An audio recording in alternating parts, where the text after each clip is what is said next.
Hey everybody, I'm Cinnamon Cooney, your Art Sherpa, and today I am so excited to see you guys because I'm going to be showing you how we can paint together this Zen scene of bamboo, water, and stacked stones. This is one of those really beautiful paintings that's uber beginner friendly. So if you're very new to painting, you're in your first few paintings, or maybe you just finished my course for beginner painters and you've done your first 10 paintings and you're ready for something different, something new, this is really great. On the mic is my husband, John. Hello. He's making sure I got my coffee all warmed up and that the cameras are pointing at the things that you at home would like to see clearly so that you can paint along. And that's really how this works. So if you've never seen this before, basically how this works is I paint and demonstrate a small technique and then you duplicate that at home. So I paint a thing, you paint a thing, I paint a thing, you paint a thing. And at the end, we both have paintings of bamboo and stones. Now we don't have clones. Nope. Paintings. You're not supposed to clone my painting because you're an individual and I'm an individual. And our brush strokes will be different and the way you mix paint will be different than mine. And that's literally why art is kind of fun. Is that we're not duplicating. We're not doing forgeries. We're not doing that. We're being ourselves. So you're learning the techniques. And I just want to assure you that yes, this is a one-hoop painting and these do have beginner techniques. But these techniques, and I love this about this, teach core fundamental concepts that work for more complicated paintings as we go. So not only are you getting something done, but you're actually learning quite a lot. And we're going to do it in a fun way. We're going to keep it light. We're going to keep it happy. If you're over here from Facebook, I know that's kind of awkward sometimes to follow that link from an event. Hi, welcome. Right after the event, I got some messages. Thank you for messaging me. And some people were concerned about not having a traceable. And because this was circles and a line, I wasn't worried about a traceable at first, but because you guys are, I'm going to make one right after the show, just so it's there. However, I think you guys can do this freehand. I think so. I don't ever put you in a freehand place. Hardly ever, right? I think that you guys can hang with doing this. I've got some tricks for it. If you don't feel great, just know the traceable's coming after the show. In the live, there are moderators and they are butterflies and they have little wrenches next to their name. They are here to help you find things. I have thousands of lessons. I've been doing this a minute. So I have thousands and thousands of free lessons. And sometimes you have a question and there's a whole video addressing that. So they may be sharing that with you or they know the answer because they've been watching a long time. Or I might answer live in the show. Now, if you want a question answered live in the show, what you do is you put it all in caps. We won't think you're yelling, and then it might get asked of me in the show. If I don't get to your question in the show, leave it after the show because it'll keep airing. I don't put these up and then take them away from you guys. Because this isn't some weird cash grab. This is learning how to paint, and you already had to go buy art supplies. Yeah. So you've spent your money. How to paint. How to paint. So what this is a free video to help you do that. Now, after the show, it goes up and you can watch it immediately after. And any student resources that I have, stay up after the show. It's all available to you. Isn't that cool? Yeah. I really meant it when I said it. Ooh. All right, let's go over materials, shall we? Since we know what we're doing, let's go over materials. I have an 11 by 14 stretch canvas here. This is an Art Alternatives economy canvas, very much like these. And I've put a little love and tension on my surface because I like to do that. That's just a weird thing that I do to put that into the universe, that energy out there. And on the palette, I have Cad Yellow Medium. But honestly, for this painting, you can use any yellow, green, brown, and black, white you have. I'm just saying, I'm telling you specific colors, but you can use what you have. It's not going to be important because this is kind of almost, it's almost monochromatic.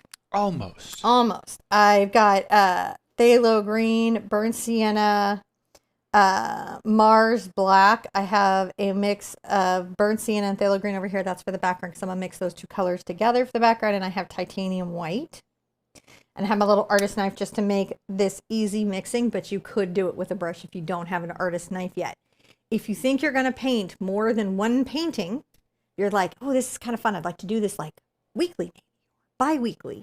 You might want to grab even a set of plastic artist knives just to have to mix colors because they do save you a lot of money on paint. And they do that because you don't lose a lot of the paint in the brush. Can you kind of see that here where I'm mixing that in together? So that's just what I use my knife for, is to mix together the colors and save money. You can see I sort of scrape and go. If you've never seen knives before, I even have a video on how to use them. And then I just wipe it off to clean it because these are sort of like a stainless steel, and then put it aside. And then now I have my mix of paint. Mix of paint. I'll probably make a short. You know what? I don't even expect you guys to know this stuff. I will probably make a short. That's such a good pre-step step. Isn't that a good pre-step step? That's a pre-step step. Now I'm going to put out some paper towels as part of this pre-step step. And the reason I'm doing that is water control when you're painting with acrylic is a big deal. And what that means is how much water your brush has. Now your brushes will be different than mine, even though I will show you my brushes as I go. Let me straighten this out so you can really see this. All right. So you can see that this is paper towel here. I'll be wiping my brush on that paper towel constantly. Yes.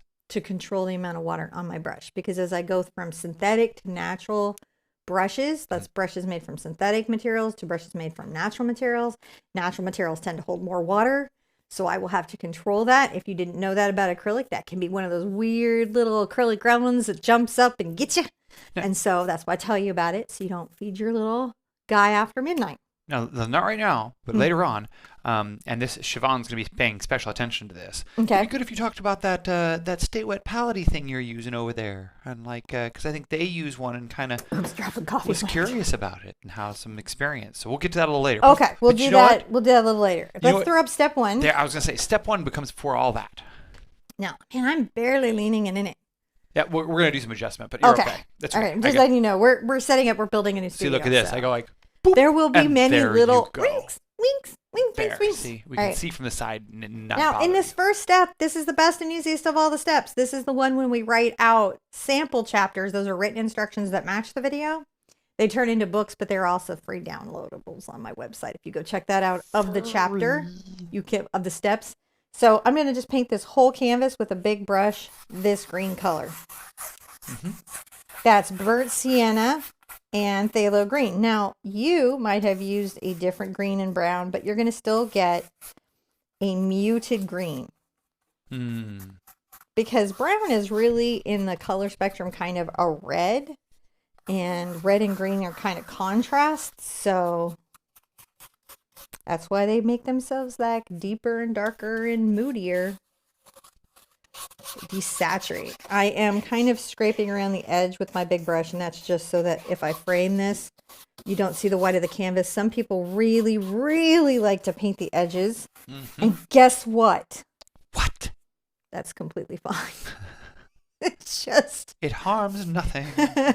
I'm sure there's some artists out there who gotcha, and they're like, you're only supposed to paint thick stretches around the sides. I don't know who they are. There's not very many people like that actually in the art community, but enough of them exist that the jokes are out there, right? But I would say for the most part, most artists are a helpful, creative, fun group of people who don't mind sharing information and are fairly not gatekeeping. But of course, no community is a monolith, and you always have to have your gatekeepers and your door crashers and your people who have to make things hard for all of us in any group or community, making the rest of us look bad. But what can you do? Humanity's a mess, right? Yeah. You can't do anything about it. They're out there. I feel especially bad for everyone in our community going through the experience of being named Karen. Right now at this day and time. I had a question. I always send my hearts out to you. It's so unfair. The that Stay Wet palette. Does the staining of the doesn't affect anything. It does stain. I believe we talked to them, didn't we, recently? And weren't they changing out a bunch of formulation on it? I got out of focus. You did. I adjusted. I was like, oh, why is the focus not adjusting on the primary camera? It's like, well, because I'm adjusting the wrong one. I'm blurry. I'll try. And why don't you talk a little bit to what you talked about with the Stay Wet palette, guys? Is that okay? Is that doable? Except you can't. I don't remember anything. Okay, well then you just talked about other stuff. I will. We'll come back and talk about the Stay Wet palette, guys. But I gotta dry this. Okay, you dry it. So she's got to dry it. I was thinking about focus is what I was doing. See, I was adjusting the focus over here. It was the one that I wanted to adjust the focus on. There we go. Get that a little bit better. And I was instead adjusting her focus. So this is a live show, and that's why this stuff happens. Thank you guys for joining us. Don't forget to check out our website where you can find out about events that are coming up. We're doing a great event. at the Shawnee on the Delaware, which is the oldest PGA golf tour hole, I think, in America. Not that we care about the golf thing, but it's really cool because it's like this really classic, sort of East Coast Americana kind of place. It's got this really cool lawn. We do s'mores and hang out and then just paint all day and eat all day and paint all day and eat all day. And it's kind of one of the highlights of the year. So if you guys are at all interested in all of that, there's a whole bunch of stuff over there. It's not just that event. We do all sorts of stuff. We got more coming up. We got some group events coming up. We got some public events coming up. We're trying to learn about that. We just moved over here, so there's all sorts of craziness afoot at the Cooney house right now. Okay. So, you ready? Step 2. Okay, so step 2, I would like to say to Siobhan that I believe, and I will check with the guys who actually make it because I see them every year. I believe the reason your sponge is tearing is actually a type of mold that is happening in your palette, and it's the mold that's breaking down the sponge. I believe that's what it is, but I will confirm that. Like, I'll reach out and write them. I've had that happen, and in my experience, that's when the sponge starts getting slippery and slick, and it's because I haven't kept the bleach. I mean, I haven't. Yeah, I do a light bleaching clean out on my stuff. I boil my water. I have a lot of things about keeping bacteria and mold growth out that I personally do. Hydrogen peroxide is something that some people do. They do a capful of hydrogen peroxide. Some people put a penny in. There are instructions of the recommended, verified, safe ways to keep the mold growth out, which I believe is the hydrogen peroxide on the instructions of your sheets. But I believe that's what's happening. The staining shouldn't be impacting it. I want to thank Nutty Niche for saying hi to all of us, and Alvin Jones for saying you like the channel. Thank you. Yes, it's that. All right, so this is dry. Is it not? What I'm going to do just real quick to make my life easier, I'm going to use a handy dandy tool. Handy dandy, like I've learned. Handy dandy. And I'm going to make a mark halfway across my canvas and make a vertical line. This helps me break my surface up into zones, and I do tend to like to do that with beginning artists, because if you think of your surface as being upper left, upper right, lower left, lower right, sometimes when I'm giving you directions around the canvas, that can help. My 11 by 14, I'm dividing in half again. So that's, I do it in that American way where I use inches. I'm really sorry, I'm not good at the centimeters or the metric. I should be, but I don't.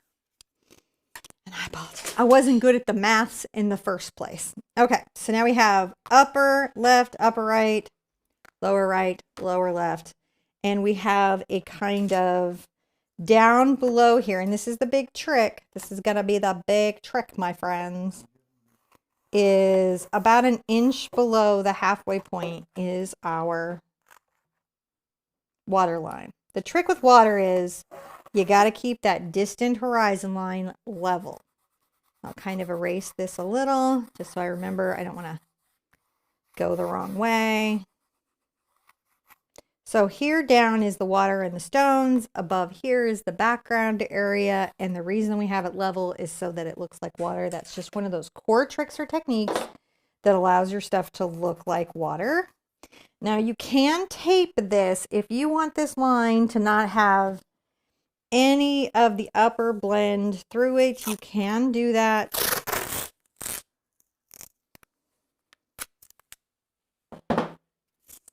By taking low tack tape. See what I'm doing here?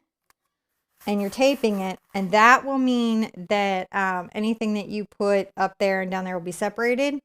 I'm going to do that a little later in the painting because I'm going to go a little bit about this horizon. I'm going to go a little bit below it and then reset it, and I'll show you how I do that. But this is if you're like, oh man, I'm super nervous. If you're super nervous, you can tape here, and then it's a hard line. You got control.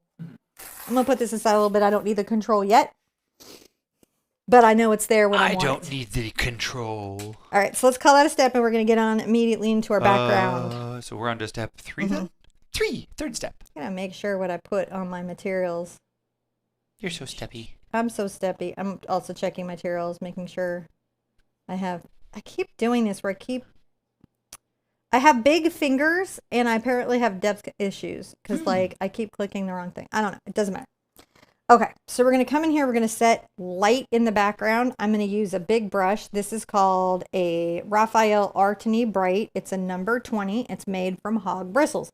Now, in this world, at this stage, there's some stuff that I can do. I can do this brush, and I can do this brush, and I don't know where my big round hog is, but I could do my big round hog too. I'll have to locate that. That seems to be displaced at the moment. But this tends to do a smoother blend, a softer blend. This is better for an even softer, more seamless transition. This is better for this type of painterly transition. So that's why I'm going to pick this. You can do any brush that you're comfortable with, but I've got my 1-inch here, oval mop. I'm going to put that to the side. I think this is my better choice because it's going to give me that correct diffusion, not that overly softened diffusion. Right. So I'm going to take a little bit of my white and a smidge of my yellow. I'm going to come right here. And on the edge of the brush, I've mixed them loosely together on the brush, and I'm on the toe. You can see my handle sort of right out, and I'm making short little strokes that kind of go dash, dash, and then I tend to come in and edge blend them. And that's how I'm getting that little soft, kind of little bit of a diffusion here, right? Now I'm going to get a little heavier into my yellow, and then I'm going to smidge over to my green. See how I did that? You smidged? I smidged, because I'm avoiding the mint. Oh. I want to avoid the mint, and I want to be more in the yellow. I want a distinctive yellow-green. See how that's very distinctively yellow-green? And I'm coming in on the edge, and I'm very lightly, stroke, stroke, down, down, over, over, on the toe.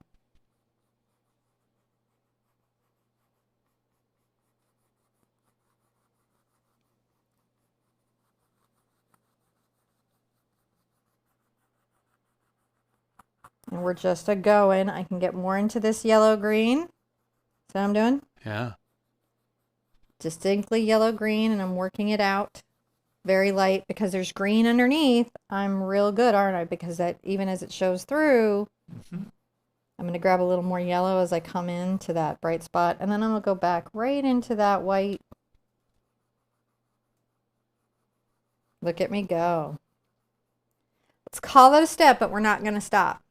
Okay. I'm going to rinse my brush out a bit because the paint's drying on it as I paint, and I'm wiping it off with a towel to control its water intake. Oh. I'm going to come back in. You guys know what step 4? What? I double forward. Okay. I'm going to take a little bit of the green to my yellow. I'm going to make a slightly darker shade than what I had from before, so it's a little more green than yellow. And I'm again going to blend, blend, blend, blend, blend, blend, blend, blend, blend. Now, as acrylic paint dries, if you've never painted with acrylic before, it doesn't reactivate like watercolor. I'm going to bring it down here, and I'm going to come along my horizon line. You can see why, if you're feeling nervous, you might want to tape it. And I'm going to come down a little bit below because I want my water and my horizon to be well layered to each other. You can see I'm just bringing this over. Now, one of the reasons that I painted this dark and I'm doing it this way is I know my greens are transparent. I know green colors tend to be transparent. They're going to show what's underneath. So by putting a green layer in like I have, what I've done is I've created a kind of leaning into the glazing effect that the paint naturally has. As the paint's naturally transparent. Naturally. So by putting a color underneath that's going to enforce it, the dark green, I keep it green. Super green. Just continue to add paint. You can see now I'm just down to the green as I come out. Bring that out. And even just the green is quite a lot, isn't it? Mm-hmm. Come here and do the same thing down to the waterline. I don't mind. And I don't mind taking it all the way out to the edge. Now, I am going to come here and take my green and a smidge of my black, even over to my green brown, and I'm going to come over here and darken this outer edge. See how I'm doing? Mm-hmm. Just darker. Just a little bit on this edge. This is a bit of a deepening. The deepening. In Coming out this fall. Never will you be so scared with the deepening. All right. So we're really starting to get that, center of light there, aren't we? Yeah. We're seeing a center of light. We're liking a center of light. Come here and I can go ahead and mix a little brown and green together and get right back into my yellow. Really go yellow. See how I'm really going yellow? And I can even come back and very softly enforce some of that color. See how I'm doing? Through there. I'm adding a little bit of it back out. That's also helping with my visual eye blend, isn't it? It's creating values and tones that are softly transitioning from one area to another in a halo. Now, just kind of blend it out. It's not a solid thing. You can come through here if you want to soften it by just lightly dusting in there. Oh, so much more yellow.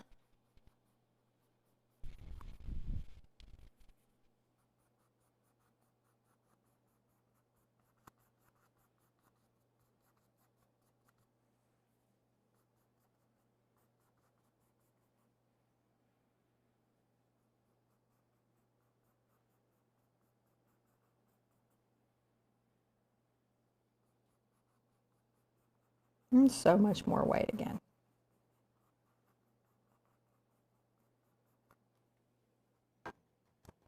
There we go. Just a beautiful little transition.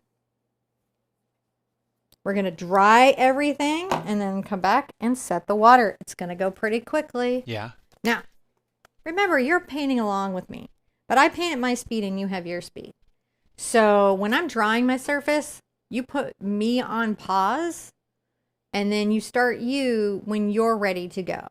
Or when I get to the end of my drawing, you can pause me and then it starts on the next paint stroke. But what you don't want to do is just try to do everything at my speed. You paint at your speed. Where I'm getting ahead of you, hit pause on me. You can still participate in the chat if you're here for the live. Just don't try to rush yourself. That's counterintuitive to why we're painting, which is to enjoy ourselves. Right. So unless being really stressed and rushing to keep up is super fun for you, don't do that. So yeah, this is a very, very soothing and cool painting, yeah. And I just I have little flippy uppy Mikey thing that I gotta watch. If I lean on it, sometimes it goes up, it goes click, and turns off. So thank you guys for coming and hanging out. We have so much cool stuff happening this year. Well, and the rest of this year. So, oh man, we hope to have a really interesting fall where we're gonna have a bunch of product partnerships that we're gonna be able to talk about. We've been working on this soap thing for a little while, and we got some really cool soap stuff. There's some new brush news, and that's coming, I think. And what else? You got to join our website so you can get the newsletter and all that stuff. That'll help. Okay, so. Oh no, this is great. You, I'm great. I'm ready for a coffee heat up. I was gonna go through some questions if you had it. Heat up my coffee, and then I'll set the horizon line on the step. Before you do that, you answer tell them of all the things that are going on. You can talk about the fun events, you can talk about the fun stuff on the website, and I'll microwave your coffee, and then we'll do a step. Okay, I don't know what the fun stuff is on the website, except we're working on it constantly. Every single day. All right, so we've got our art retreat coming up this August. There's a couple spots left. I think for sure there's at least one. And it's just eating with me and painting with me, and you also get to eat with my mom and paint with my mom. And there'll be a fun guest speaker, and we've got extra classes with John Little. It's a really cool event. It is several days of it's like going to art camp. You're just going to an intensive adult art camp. It's what it is. And so that's still going on. We got the studio set back up, so live classes are coming back. We're going to be doing shorts, lives, and recordeds. The recordeds will be the big, giant 3-hoot, giant complex paintings. And the reason I'm not doing those live is twofold. One is because I tend to get tired not that I'm too tired to paint, but sometimes being energetic and being the art coach gets challenging at the 3-hour, 4-hour, 5-hour mark. So what I'm going to do is I record those, and then they also come out with their chapter sample, their sample chapter, which we used to call mini books. And that's the written instructions that match the video so that you have the step-by-step photos and the written instructions and all of that ahead of time. That's why I'm doing it that way. I also saw that Luis was like, Luis Hess says, hi, John and Cinnamon. Hope everyone is doing well. Glad to see you're both back on track again. Looking forward to seeing the beautiful painting. It's going to be gorgeous. Super fun painting. Yes. It's so weird because I'm in front of a green screen and that's what I see. And then there's a green painting and I'm like, gosh, my painting looks a little green and flat. And then I'm like, oh, no, that's the painting. Now we're on to the next step. Yes. The fifth step. The next step. Oh, look, there's something there. Be quiet, phone. The what? My phone was calling me. I know I had my ruler out here just 2 seconds ago, and then I put it away. Oh, there it is. It just hid in the thing. So I'm going to come a little bit above what I painted again. It's all dry now, and I'm going to reset my chalk line. Remember I said I was going to paint just a little bit below the horizon line, and that's just because I like that to be a tight line where the paint brush stroke seems to run underneath it before it switches over. The other thing I have to let you know is we're going to put out a new color. We're going to put out Phthalo Blue, which was in the material list in the description, and will be very useful for making water. So there we go. That is Phthalo Blue. Any blue you have will work for this because we're going to do a little bit of a turquoise tint to the water down here.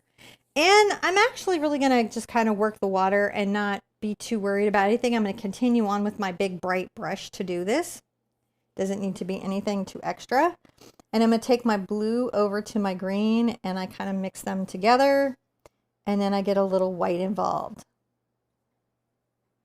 See how we're getting a little white involved? Yeah. I think we could be even more. There we go.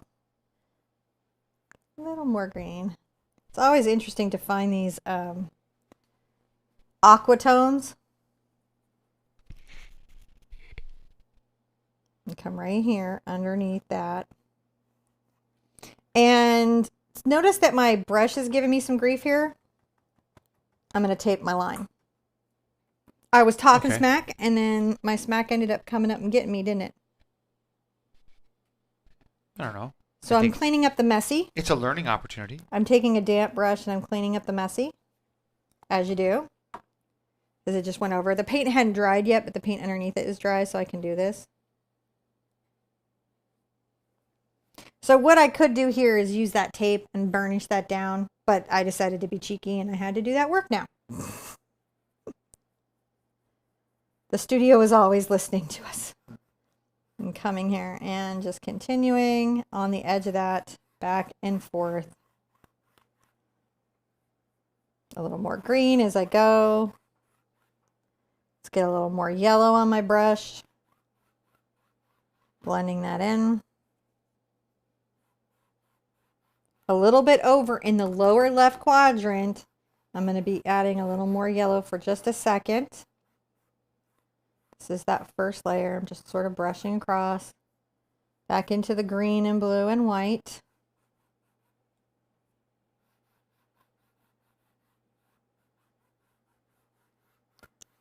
Brushing back and forth. Now notice what I'm being very careful to do and what you need to be very careful to do is keep your brush strokes horizontal and level.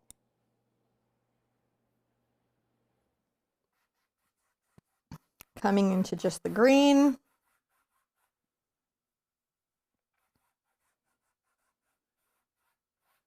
Just the green.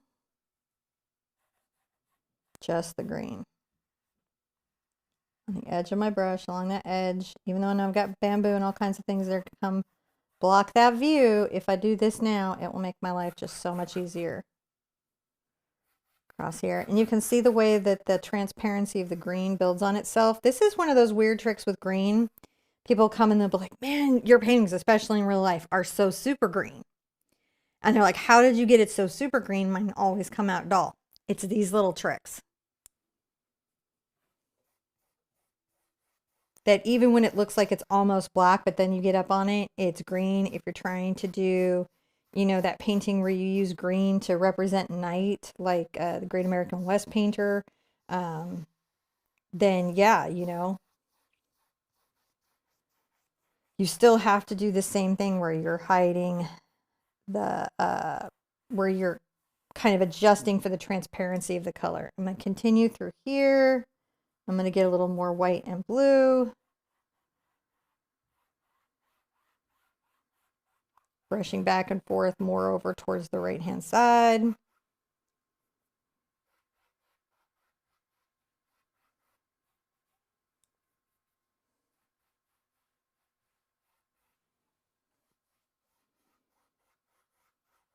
And now we've kind of talked a little bit, if you can see it now, about the way water is a mirror.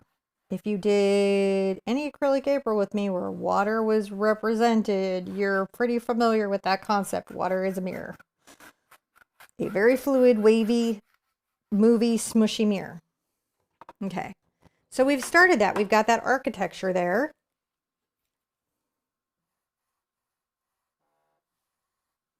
Making sure my line is nice and crisp. Now I'm going to dry everything with my hair dryer. I'm going to sip my coffee. Sip the coffee. You sip your coffee. Pause me if you need to. Take a break. Whatever you got to do. Just work those shoulders. Be careful with your body and your health because you're painting and you want to feel great. Now, Shirley, I will ask as soon as she is back which one it is. I do not know, but I can ask. And we'll find out. This is one of those things where you definitely should check out. We have another video called the split primary color palette, I believe. And it talks about the differences between the shades on different paints. So if you don't understand when we talk about like a red shade or a green shade or a blue shade or a yellow shade or a vermilion shade or whatever shade they're talking about, I don't think there's a vermilion shade, but you never know. That means something. And what that means is that inside that color, it leans to one of those colors versus the other. And knowing that is super important. Knowing that is half the battle. Well, it is. I don't know what we're talking about. Color bias. What color bias does your green have? It might have a slight color bias because this, again, is a painting that's mostly in green hue. But what is it? It's like which shade of green are you using? Your Phthalo I'm Green? using the, I always use Phthalo Green Blue shade. I have a video coming out on Phthalo Green Blue shade, Phthalo Green Yellow shade, and I have a video coming out on Phthalo Blue Green shade and Phthalo Blue Red shade, just to explain the differences and why they're different. On some of them, it doesn't matter as much as you would think, and some of it's a big deal for the end color mixing result. All right, so we have this dry. Let's throw up another step. All righty. Let's see here, that would be D-step. Yes. So we're going to talk a little bit about the objects that now exist in our space, and we're going to draw them a little bit. And I'm going to use my chalk tool. This is a Dritz chalk tool. It's a Taylor's chalk. It is pure chalk. There's no waxes or oils or anything in it. And it has this sort of cartridge, and I really like them. I get them online. I don't even sell them in my store. I just like them, and I don't know anyone at Dritz. I'm just saying. I just like them. I'm going to come over here in my lower right quadrant, down a few inches from the horizon, and I'm going to make a little dot, and I'm going to say, this is going to be a line I will follow for bamboo.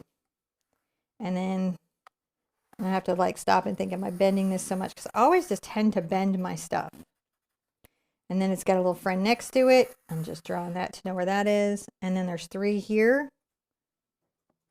1, 2, kind of at an angle, and then this one sort of V's here. So those are those 3 here, and then there is a rock. Let's draw an ellipse right here, and then a friend of his has an ellipse. Draw an ellipse here. We're going to draw another little ellipse, a layered ellipse, a little bit. It'll go right into our sunlight, and then let's put a nice big rock right here. Little Zen stones. Aren't they nice? Okay, so this is the furthest Zen stone, and they're layering like this. And then I'm going to come over here, and from this center, I'm going to be like, you will be a bamboo. 1 bamboo. If I have room to move another piece in if I count wrong, so. That's what the count panda said. Number 3, so that's 3 lines down. And then let's just do another 2. And maybe these layer over each other a little bit. There's a big rock here. A small little friend. And then a stone here. And then another little stone. And a third stone. All right, so now we have our stones. And once we put our stones in, we know, oh, I'm going to want to put my yellow reflection or glow a little more here, and I have a better idea of where I want to put some basic stuff. Some basic stuff. And I'm going to use a nice big round, maybe a, just always trying, I'll do a nice big round. This is a number 8 Simply Simmons round brush. It's just a big round. I'm going to go ahead and get it wet for a second. Oh, let's put up a new step. We'll call sketching it in one step because that's, a lot to think about. Yeah. Now I'm taking my number 8 round and I'm loading it with my black paint. You'll notice that I brought some water using the brush over to it. And I'm going to come here at my stone. Now the hardest I will press, right, will be down here because that's the biggest the bamboo is going to be. And I'm going to just do a nice little brush stroke up. Ooh, it's got a little drip. I'll come back and get it. I overthinned it. Doesn't matter because we're all going into the black stones anyways.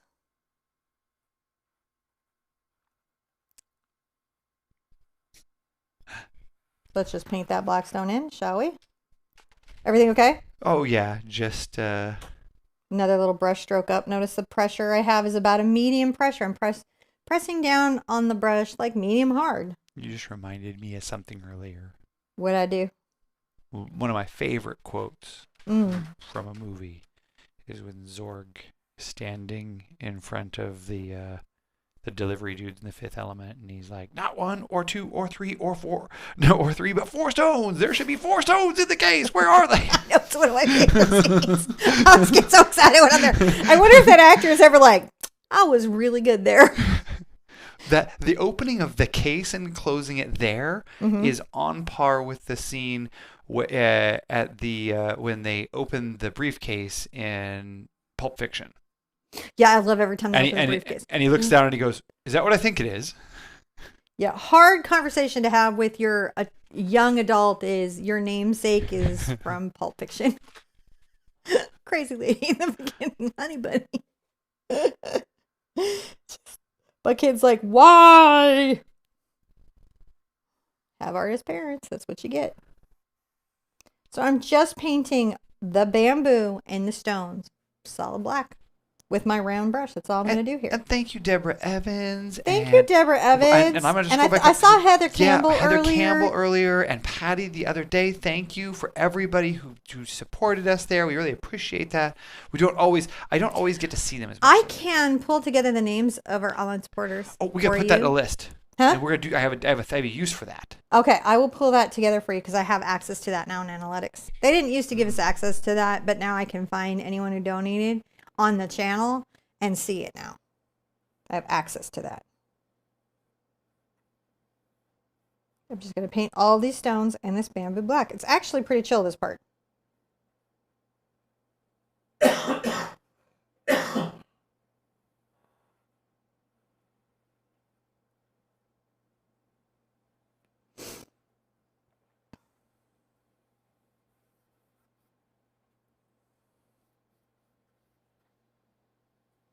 Now, sometimes I create strategies. I'm going to take this one right off the canvas. I'm going to make him so big he goes right off the canvas. Sometimes I do little strategies where I paint things even in a different order than I might do for myself, but that is because it's easy for me to remember visually in my mind's eye where objects are and put them back, even if they are painted out on a canvas, just in my personal painting, because I've been doing it for a while. But I know that new painters sometimes have trouble holding that visual memory, which is why we did the picture-in-picture, just so they can keep that in their head. Where are we going? What are we doing? Why? Gonna just do an upward little brush stroke there.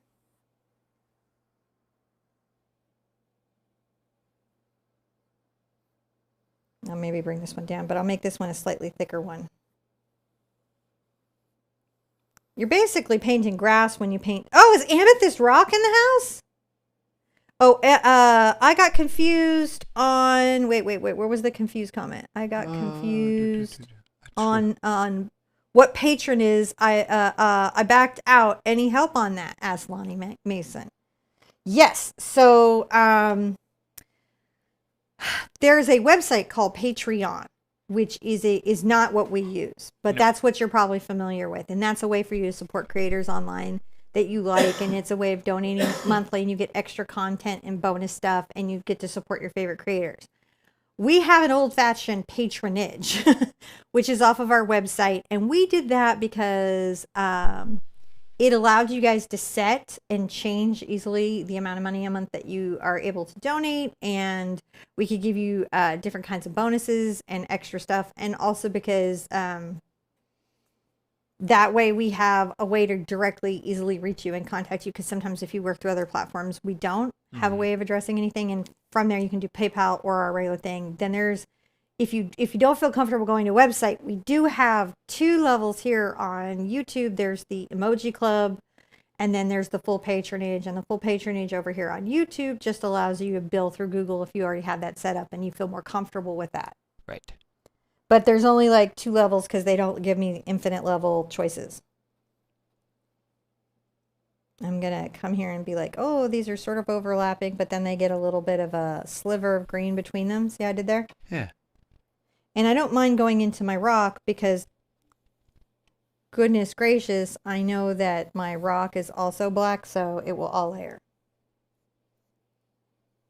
So appreciate everyone supporting us. But understand, like, I get that things are crazy right now in the world economically, and sometimes supporting us is just resharing a video or leaving a comment of encouragement, and that counts as far as John and I are concerned. Yeah. Especially in this day and age. And we also have a store you can shop with us, and the supplies that you see here are available for sale at the store. We're very new to this whole thing, but we just realized we just wanted more control over that experience for our community and for us. I mean, there certainly has been some growing pains, and thank you everybody for being so great about those. Now this pretty much just ends up being kind of solid black just because they're so stacked and layered. But that's okay. I'm just on the toe of this. By the way, this is just a fun brush. This is number 8 Simply Simmons. I think we have these on our website, but I'm going to say that the extra firm Simply Simmons, until my brush line comes out, which will be soon, is a good option. And actually, even after my brush line is out, it's still a good option. Yeah.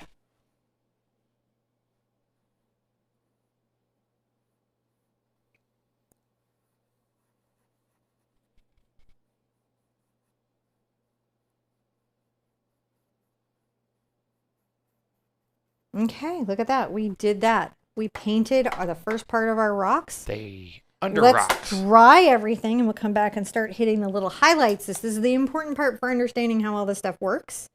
We'll hit that real soon, and we'll also hit the highlights in the water as we're going through. I think I might do the water before the stones. That way I can put the black easily back. But let's see where we're going as we go. So, yeah. Thank you guys for all coming and hanging out. Seeing everybody here in the chat. It's very nice. We appreciate everyone hanging out and being here. So after we dry this, you'll see that the sheen changes there, and that helps us know that it's going from shiny to matte, and that lets us know that it's getting its surface drying action happening.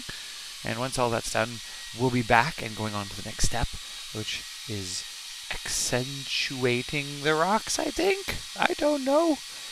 Siobhan, is the soap available yet? No, it is not, but we are working on it quickly. Largely, the reason why it's not available is we're working with a professional company to manufacture it for us, so it's very consistent and turns out very good. You know, that kind of thing. So, drying the paint. That's what we're doing.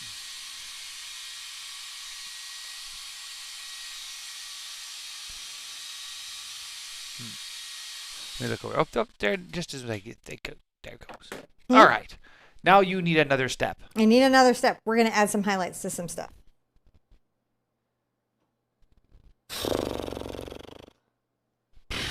What is that? I don't know. I just make that noise when I paint. Don't you make that noise? You think about something, you go. I think what that is that I think the reason I make that noise, I don't know why you make that noise. I make that noise in any painting, whether it's a simple painting like this or a complex painting where I'm looking at ahead of the steps. It's a good sound. I mentally paint all the steps and then I go, and I think it's kind of like, all right, well, let's go. It's sort of like cathartic okay, sound. let's jump in. Yeah, it's a cathartic sound. All right, let's highlight some bamboo, my friend. All right. Let's highlight some bamboo. Bamboo highlighting. I'm going to take a little bit of green and brown together with my big round brush, as you do. And here's my trick. I'm going to come through and actually, believe it or not, paint them all the way up on this inside just real quick. I'm going to see how this works with a little bit of this green. Too dark to see, but then I'll come over into my yellow and add a little bit of white to it. And I'm going to come on the forward end. No, that's too light. Not light enough, depends on how you think of it.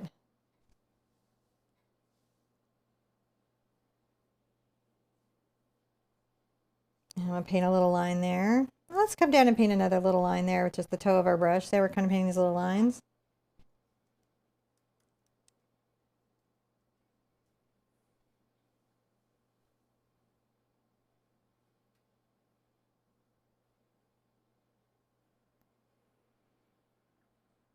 I'm going to grab a little bit of this green here. Let's actually go more white, actually. Let's put in our sidebars first, I think, because I think those will make those easiest for us to see. Oh, yeah.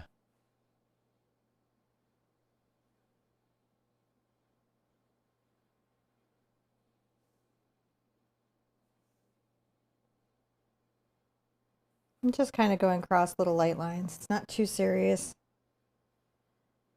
We are just making little segments in our bamboo. I like to stagger them.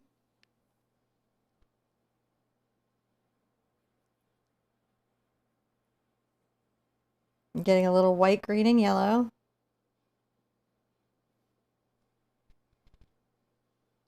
And I'm just highlighting the front.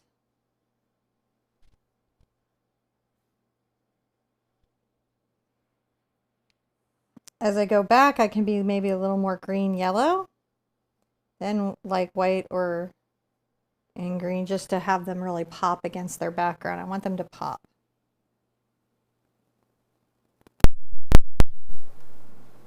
Oh, hold on a second. You there? Yes. Oh, that was weird. Did I lose my sound? Yeah, the sound just acted weird. No, it's fine. It just acted weird for me. It was like, what are you doing over there? Don't make me come over and carry those I bits. think we'll take our learned lesson from the other run and do our little side bamboos just real quick. I'm going to get a little bit of that green white that I have here on the toe of the brush. Make sure my brush is in a good rounded position. In other words, that the hairs aren't going everywhere.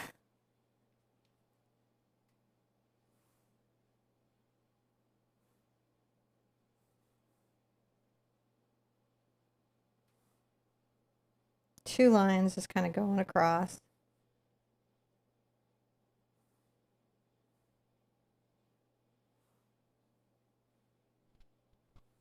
I don't always take them all the way across the bamboo, and that's because I know that sometimes bamboo might layer or be more in shadow, so I can just put them on that little bit. I'm going to get a little of my green and yellow that I have here.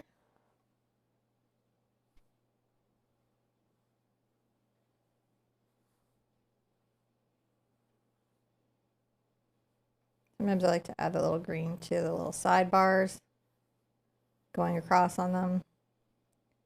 Just highlighting the front of the bamboo. Sometimes we come across with that green.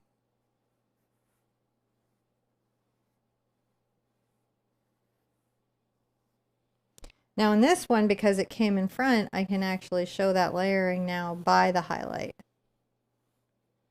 So we've got some object layering, we've got some lighting placement, all of that.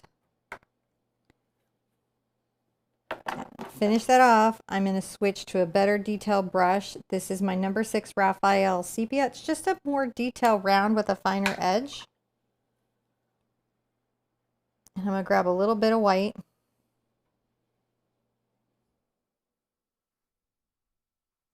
And I'm going to just take a little kind of white lining at the front of this to kind of imply a slightly hotter line. See how the light is just a little more popped? Yeah.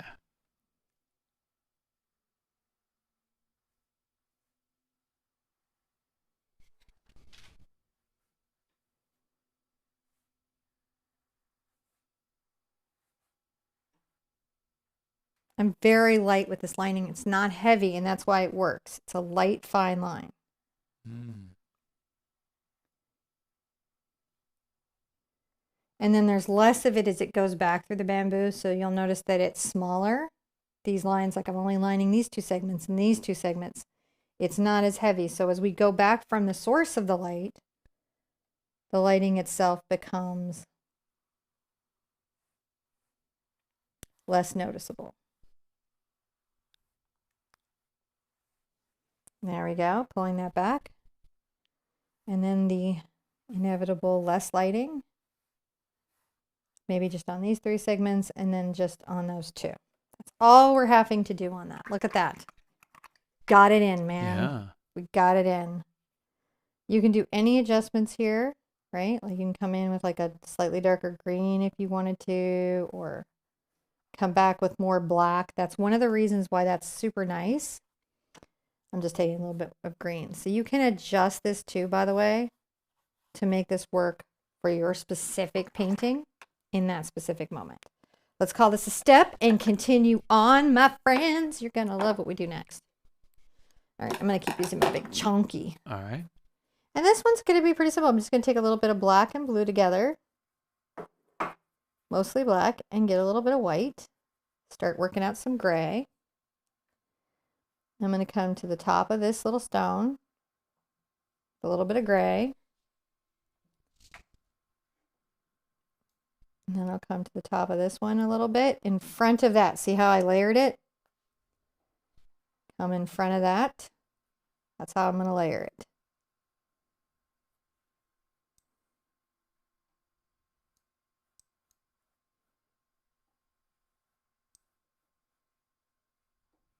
And I'll bring that around.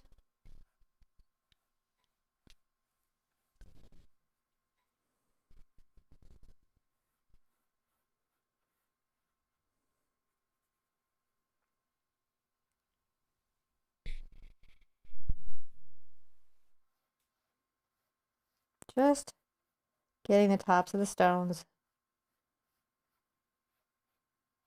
Now curve this down. So it's like an upward curve and a downward curve to kind of get that shape.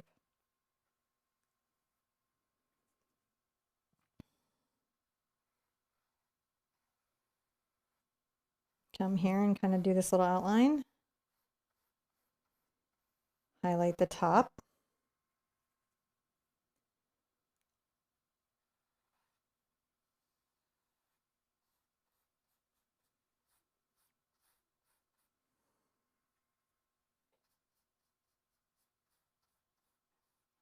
A little bit of gray up here. Might pull this forward a bit.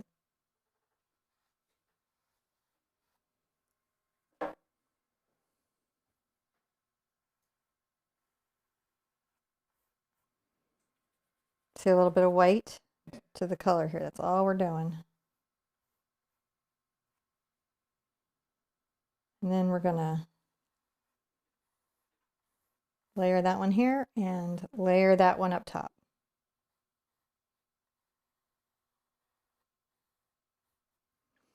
I can always go back, see, with black if I need to change any lines. So I'm not trapped anywhere.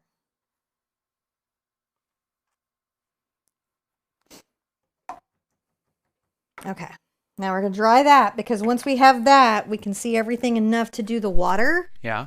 And then we come back and finish the stones. But we just want to know where they're placed, where their highlights are, and where everything is in the water. So let's Just got to dry that off. And then this is going to, I think, really go fast from here. This is, I think, we're the vast majority of the way there. But thank you guys. It's so nice to see everybody out here. How do you remove tape before or after drying? You can do it on either place, Cheryl. It just sort of depends. Oftentimes, you just have to pull it off at a slightly 45-degree angle. That way it comes away without lifting. Is there a preference on removing paint before or tape before or after the paint has dried? After. After the paint is dried? Okay. Yeah. Otherwise, it just runs underneath. It like pulls it down. It like does this weird thing where it goes, and then it messes up your line. So it's best to have it well burnished, and then you want to pull it off the opposite direction that you put it down. And then I'm still in testing of this, but I feel like there may be value to like warming the tape, but I won't definitively say that until I've done a bunch of testing, because like it might just be my particular tape that does really well if I hit it with a hairdryer first. Might not be all tape. So well, there you go. That's what I got to check. See, is it every adhesion everywhere, or is it some adhesions? Right. All right, new thing. I'm gonna take a little bit of my black and green together. I'm gonna come here and with my big brush, this is the number 20 again, hog bristle. I'm gonna come under here with this dark color.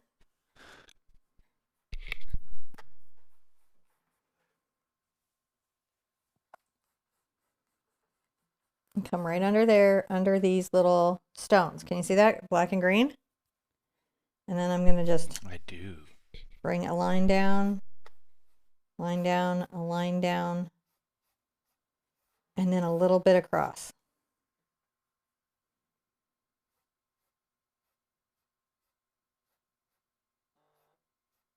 A little bit across. We're just kind of talking a little bit about maybe some of the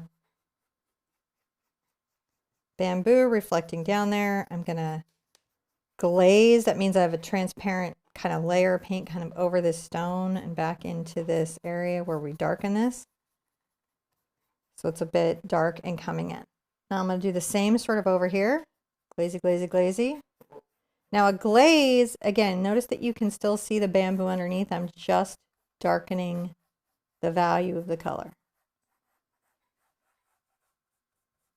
And around those stones, again, green and black, mostly green, but a little bit of black.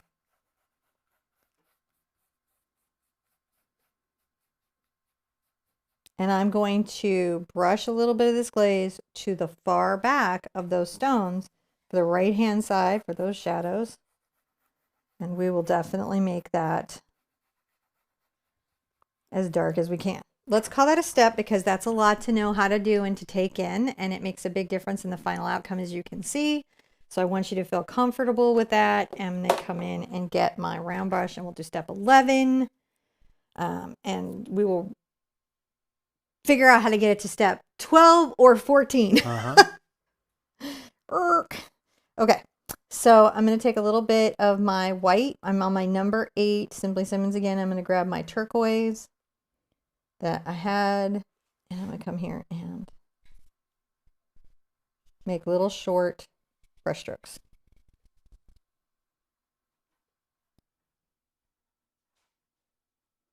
Carefully around. I can even kind of come back here if I want to. Get a little more color.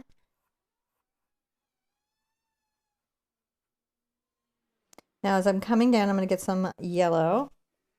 Very yellow.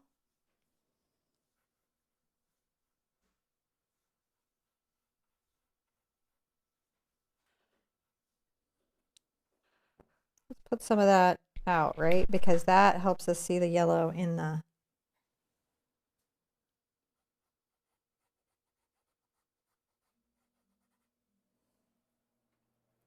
back into my turquoise and green.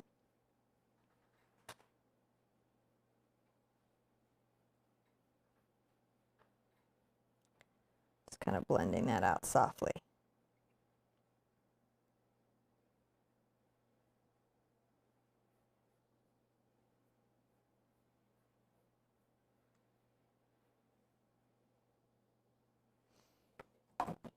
Rinse that out.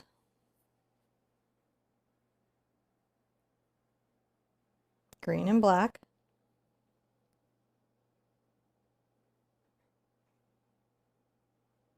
Let's make some ripples, dark ripples. Right? Little dark waves. Yeah, those are a little bit dark.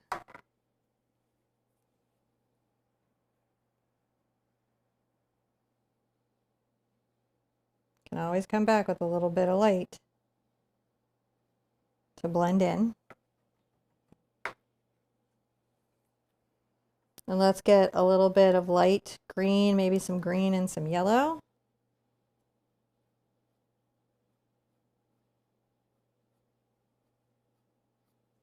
And brush a little bit of a reflection there. See how I did? We did a little bit of a reflection there. Let's call that a step. A little bit. I see it. And call that a step.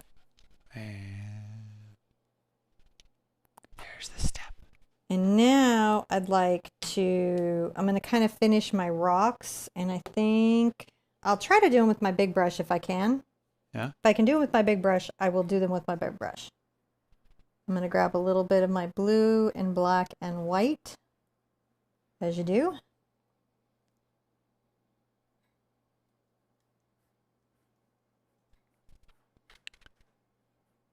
Add a little bit of white highlight there. Not totally white, but just light enough.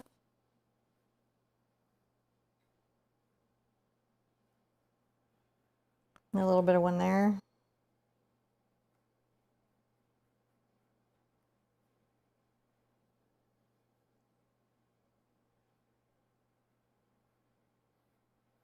I might even be this time a little more particular about those reflections because I like them more focused, you know, towards the light.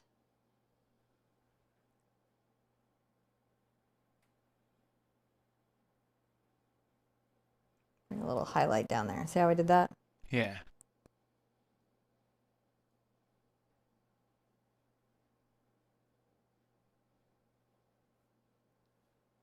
Maybe a little more white.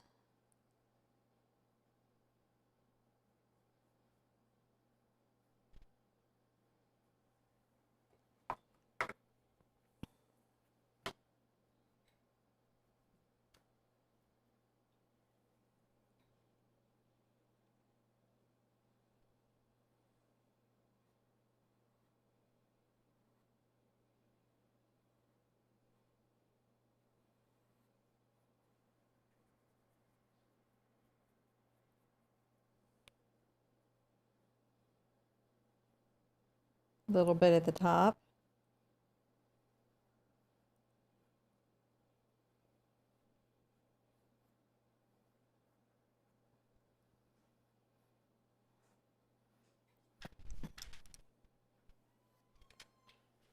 And rinse that and put that to the side, and I'm going to get a little more detail brush out. I'm going to grab a little of my black on my detail brush. This is my, again, my number 6 Raphael Sepia.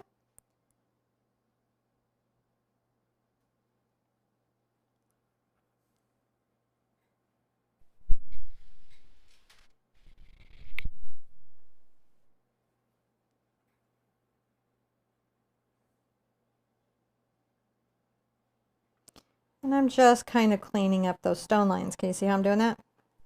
Yeah. I'm coming through here and I'm like just making sure that they're well seated in the water. I mean, because they're rocks, they're not fuzzy, right? They won't have a fuzzy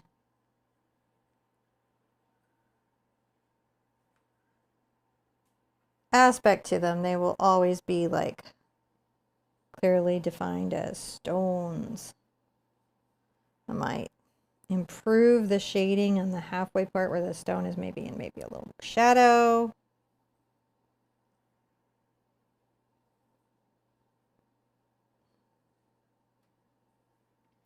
And by accentuating these shadows, sometimes it really helps us see what we're painting. Everything in art is illusion, of course, because we're painting objects on a flat surface. Yeah. So this is always about how to create the illusion of what we're talking about. Now I'm going to get a little more white on my brush, and I might come here and be like,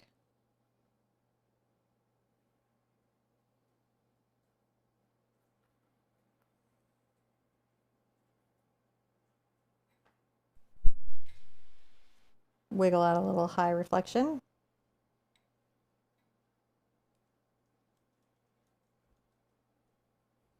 And you can see that that definitely improves the crispness of the stones. And having 2 and 3 and 4 values of gray from black to white is generally the minimum that we need to really create that sense of value.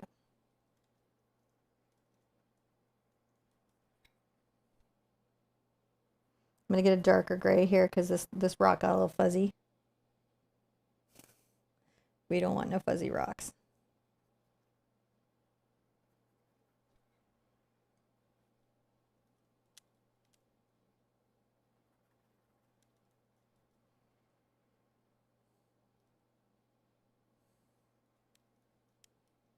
Okay. What step were we on last? Last step was 12. Okay. I want to just kind of fix up my rocks a bit, if I can. I'm going to get a slightly darker gray, and I'm going to just make sure that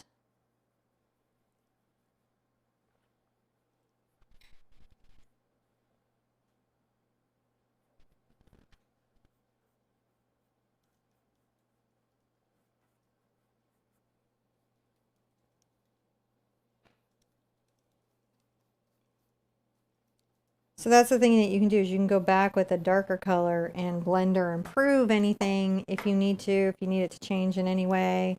You've got that power. I'm adding a bright white highlight.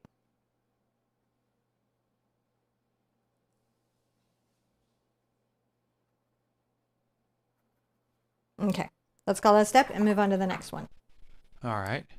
Going to continue using this round. Let's You just see need a here. good round with a nice point for this bit. Da, da, da, the Do, do, 13th do. step. Yay! Okay. So in 13, what we're going to do, we're going to take our sharp brush.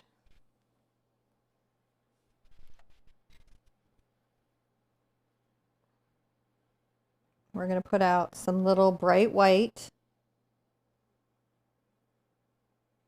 light reflections on the water. And sometimes those little light reflections will also be around the stones.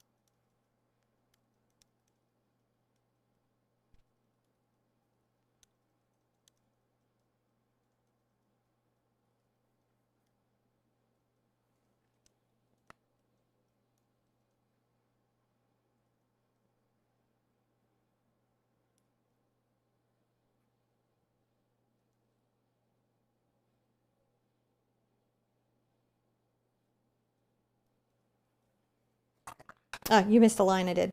Oh, it's just over there a little bit. Yeah. It's not too much. There's just a Yeah. little bit. You just creeped over there a little bit. We're just adding little reflection lines. These are horizontal. They are thick and thin, like I can press the brush down. It's pure white paint, right? And the reason that we're doing is it helps us understand that this is water. Ah.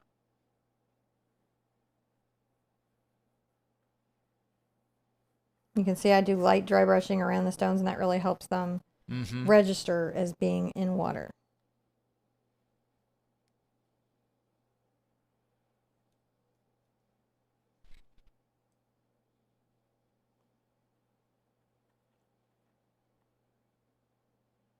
Okay. Once you have your horizontal water in, let's rinse that out. Next step. And there's definitely stuff for the school going on. There's a beginning course out there that you can sign up for. All sorts of stuff. They were talking about that in chat. So just. Oh, okay. So in chat, they're talking about the beginning course? Oh, yes. Yes. Excellent. Okay. Excellent. Now, I'm looking at this and I kind of want to lighten. So there's a thing that happens sometimes in acrylic painting where you have a color shift and your color goes a little bit darker as it dries. And I'm feeling like I want a little bit of my white and yellow kind of in the center here. Just maybe a little bit stronger.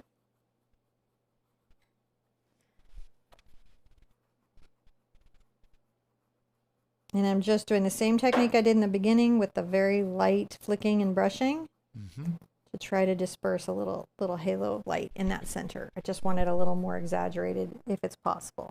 May not be. Sometimes I get in there and I'm like, man, you just can't push it any more than you have, girl. You just gotta stop. I talk to myself a lot in the studio. family will attest. So I just wanted to kind of pull that in brighter, just that it has the feeling that it is. Now I'm going to use a round brush because that's an easy way to do bamboo. And I'm going to take my black line here. I'm going to load up with the black, and I'm going to come down here and make a very fine line coming down.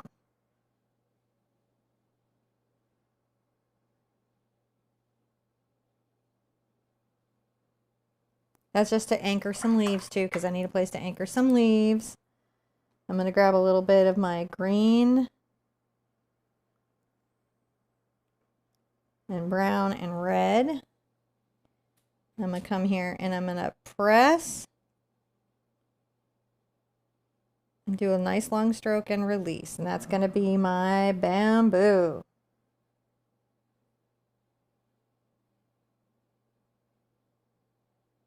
Add a little yellow to that. I will dip my brush in water to improve flow. This technique is generally easiest with flow paints, press and pull, press and pull. But sometimes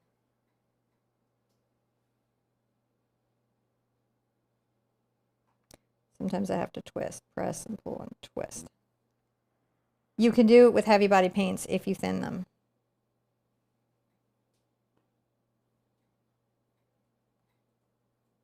Which I'm doing. It's press and pull. This is what I call like a touch pull stroke. It's okay to have some of them be thinner because the leaf will be turned. That's all right. I'm just taking a little bit of my burnt sienna and my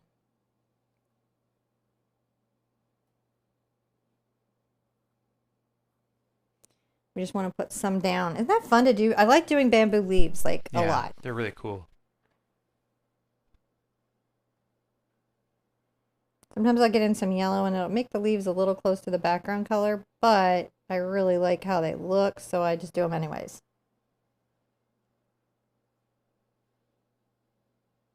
Touch, pull. So if you're not getting this result, what you're missing in your toolkit is a brown brush with a synthetic head and a good point. That's what you're missing. Whenever you're painting with me and you're like, man, no matter what I do, I cannot get this technique. Right. Couple of things are afoot. The brush you have just isn't right for the technique. I would say a couple things are a toe. A toe. Could you explain what that joke means? So brush parts are ferrule. You've got the heel, the belly, and the toe. So something is a toe. Usually your technique happens in the toe. John has art jokes now. So there's our center leaves. Now, when we go out to this outer area where we're going to be doing leaves, we definitely want to get into our lighter greens. Right, like so if we're going to come here and put some leaves there, that's why we want lighter greens. If we're, over here towards this area,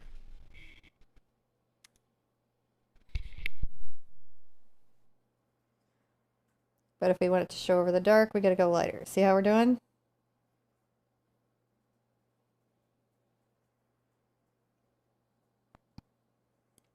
So we're just going around, making sure that we've got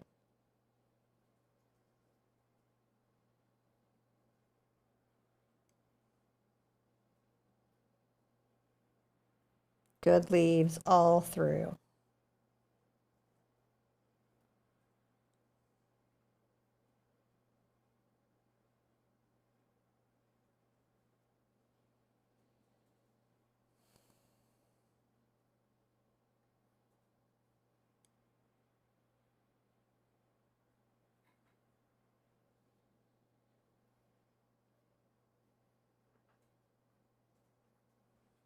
Put leaves through our bamboo. A lot more in the back end here, and that's okay.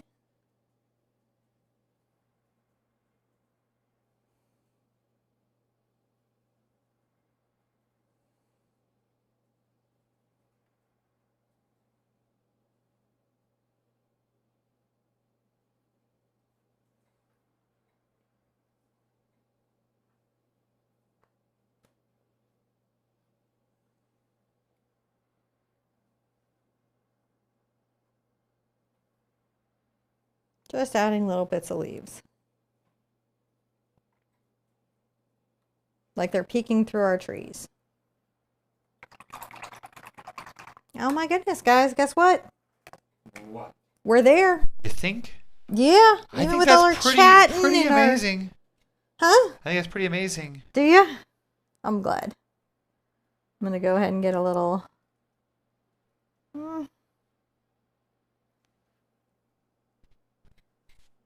I'll sign on the rock.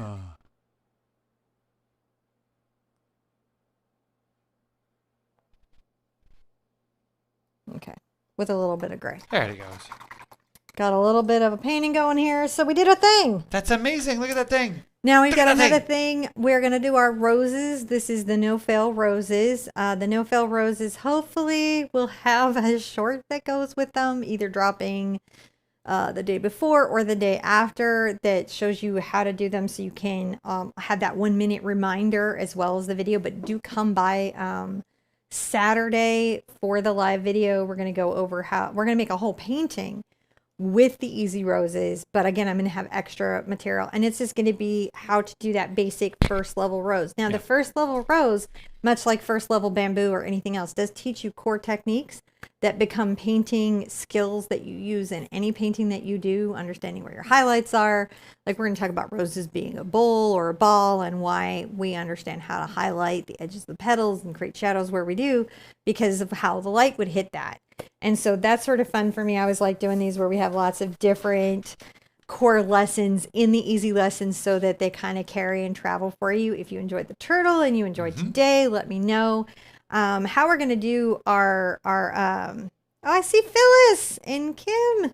So many wonderful people. Oh, Kim says, I actually feel like I can kind of do this one. And if you're really unsure, if you're really nervous, here's my best advice. If you haven't painted since grade school, there's a free beginner acrylic course, and it teaches you all the terms, techniques, tools, and core skills that you just do for one hoop paintings. And it's in this really sequential thing, like studio setup. Like there's weird stuff that we think of how to troubleshoot for you, because I've been online a minute and beginners have asked me a lot of questions. That course was sort of based on all the questions that I get from beginners, so that I could kind of create something for them that was a little more inclusive and a little more everything's in the kitchen sink about being a beginner, like really just to take years off of your learning curve. And that class is free. This is a free course, and you use the same basic core primary colors even. So you're learning basic color mixing, touch, pull strokes, all these techniques, all of these things in a core thing, how to use tools, kind of how to hold a brush, when's too much water, that kind of stuff. So that might be a good thing to also do if you're at all frustrated in this painting experience. Then you may want to grab that, because that'll lift that frustration. The other thing is that we always write chapter samples, which are step-by-step instructions that matches the videos. These become books on Amazon. You can find some books of mine on Amazon, but I let people download the sample chapters that match the video. You know, maybe you want a whole book. I would love it if you grab one, but if you're like, not up for it, there's a sample chapter, because I'm not about turning you upside down and shaking all the pennies out of you. Yeah. Not that I don't have it. I have a patronage in a store and stuff, so I'm not against your support. it. Yeah, no, we definitely, and that's what keeps our lights on, the bills going, and all the stuff. So thank you guys for supporting us. Yeah. But in a world, I just went out to dinner for some food, and it was too much. It was too much. I was just like, but we found some cool delivery thing that you've got going. I did find, I think what we're going to try to do is, I think our family is going to try to do that meal delivery thing where it's, the meals are planned, and that way, because I'm trying to teach all 3 kids how to cook. And that way we've got a plan where they can all be participants in, not that you need to know this. Do you want to know this? But anyways, this is what we're doing. On top of painting, you get to learn about my weird life. If you like that, subscribe. But that's what we're doing, is because like the eating out has become so cost prohibitive. Our family loves a really nice, fun, complete meal, and all the kids want to learn how to cook. So what we decided to do was to do meal delivery, where it's a meal plan and it's the raw ingredients and the instructions, and that way the kids and I could one at a time, like each pick a meal and Do you get what I'm saying? It's gone well so far. I think we teach our children the wrong things. And so one of my core goals as a parent, doesn't need to be your goal, but one of my core goals as a parent is to have kids have basic life skills, like cook a meal, sweep a floor. That way they're independent people. Yeah. So that's what's happening in my life. And why I'm telling you that we're doing all this for free is I don't like to spend too much money for dinner. I'm having to make economic decisions in my life. So, yeah. Here's what I want from you. I want you to make good economic decisions in your life. If you're in an abundance and you're like, man, I'm going to go shopping at the Art Sherpa store because I want to support her, fantastic. If you want a patron, fantastic. If you want to come to the retreat, fantastic. But maybe you're not there, and just know that these lessons will continue to be free. Resources like the chapter samples will continue to be free, even though we have books. If you want to buy a book to help me out, awesome. But if you're like, no, I'm just at a place I'm like lucky to get the art supplies, guess what? I get it. Go ahead and just, grab the chapter sample. It comes out later. It takes us a couple weeks to write them, but they do come out. And that can make a huge difference in your result, because the end goal is to get everyone around the world doing something creative if they want to do something creative, so that we can, as a species, have a creative outlet. And I'm trying to help do that as much as I can in this uncertain future that we have. At least you've got art, and you can see me a couple times a week, and that's why we're going to have live, and lives are going to be easier classes, so we can be chattier and I can be higher energy and answer questions. Did we miss any questions before we go? I'm imagining we missed so many questions, but lots of people are saying thank you and they love you and they appreciate you. And yes, cooking. Oh, Bobby says hello fresh. I haven't tried. I think I'm doing the chef one. And is there an alternative? Did you get the alternative to cereal paper for Canada? They don't have cereal paper in Canada? Cheryl says, what would be the alternative for cereal transfer paper? It's costly here in Canada. Oh, okay. So I have my mod should have it. I have a video on how to transfer an image on canvas. I do believe in that. I show the rubbing method. So here's what it is with acrylic. Acrylic is a basic plastic polymer, right? And that's why I like the cereal paper, because it sticks, because the carbons don't always stick, or they overstick and then they don't lift. There's just some problems with transfer paper, which is why I recommend cereal and not others. I do make my own where I take chalk pastels and I rub the back of my traceable and then tape it on and do it. Sometimes it doesn't stick as well, but I can also do projection. So you can do projection, and you can use an app called Artist Eye, and it does work with our traceables. And that's where you hold the app over and then you draw on the lines. So there's a couple and I think some of those are free. Like my transfer method, it's just tools you have at home, and then the projection method. And then it's just trying to see, if DaVinci or Artist Eye or the transfer method works for you. We also do the gridding method. That's where you grid out the canvas into 1-inch squares, and you put a grid over the finished piece, and then you just do the lines that are in each square. That sometimes helps, and I have some stuff on how to do that. So there's some different ways. One of the great things about being an artist, I'm sure this is true for music and writing and everything, there's always a way. Yeah. And mostly those ways are pretty safe. So there's usually a way to do it. I've seen people do stuff where they hold the image up to the window. There's some crazy cool ways to do that. So those are some suggestions that I have. And we've got the video on how to do a traceable. And one of those is the makeshift way where you do the rubbing version of it. That's just stuff you have at home. Yeah. And that can be really good. Light boxes work. I mean, it's amazing what works. Lots of stuff actually works.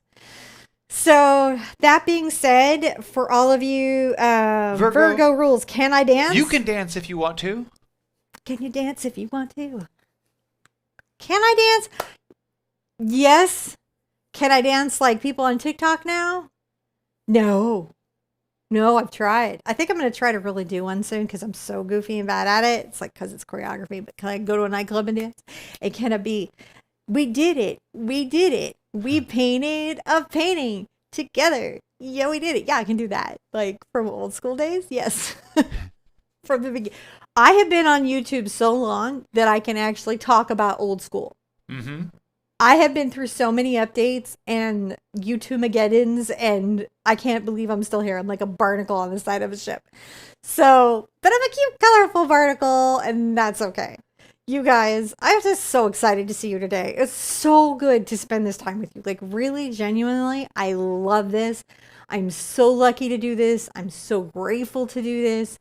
John is so grateful to do this. We're in some awkward growing phases. So, and we're going to fill you up and update you on what happened to us because so many crazy, turn your head, flip your world upside down, shake the box and dump it on the ground has happened to us in the last year. We have to do another update because the plans of mice and men, right?